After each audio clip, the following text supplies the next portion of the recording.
चंदन प्रेमी की आवाज में गाना सुनी remix. DJ Vikas Riga Sitamarhi. Singing by Prince Periya. भेजे तो शादी सुनहरम जादी करै छी एतना गुमान। भेजे तो शादी सुनहरम जादी करै छी एतना गुमान। जीवो में जिए देबोगे ले लेबो तोरो जान।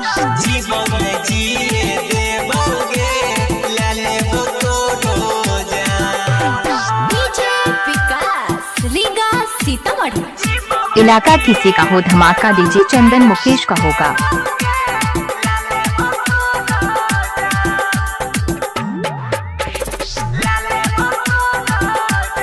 Radhika recording studio Saharsa.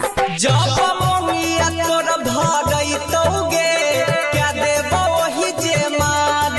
तब नहीं सोची है हमारा हवारे में कैसन हमारा। इलाका किसी का हो धमाका डीजे चंदन पुखराम कट्टैया डीजे का होगा। जब ममिया तोर भगई तोगे क्या देबो वही जे मार। तब नहीं सोची है हमारा हवारे में कैसन हमारा यार। देवी धोखा देवी नहीं मौका रोई रोई के होतै बिहान। देवी धोखा देवी नहीं मौका रोई रोई के होतै बिहान। जीवो में जिए देबोगे ले लेबो तोरो जान। जीवो में जिए देबोगे ले लेबो तोरो जान। DJ Vikas Riga Sitamarhi.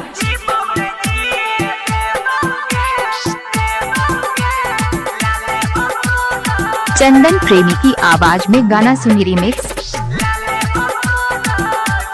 Singing by Prince Periya. बचपन से प्यार करै छी लागैले छौगे लाज।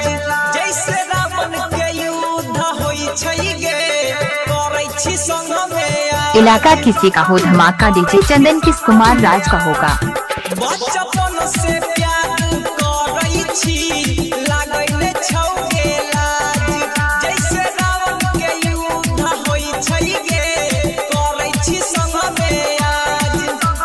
राइटर मिथुनमा छौड़ा पीरिन सके रखली ने गंगे ध्यान।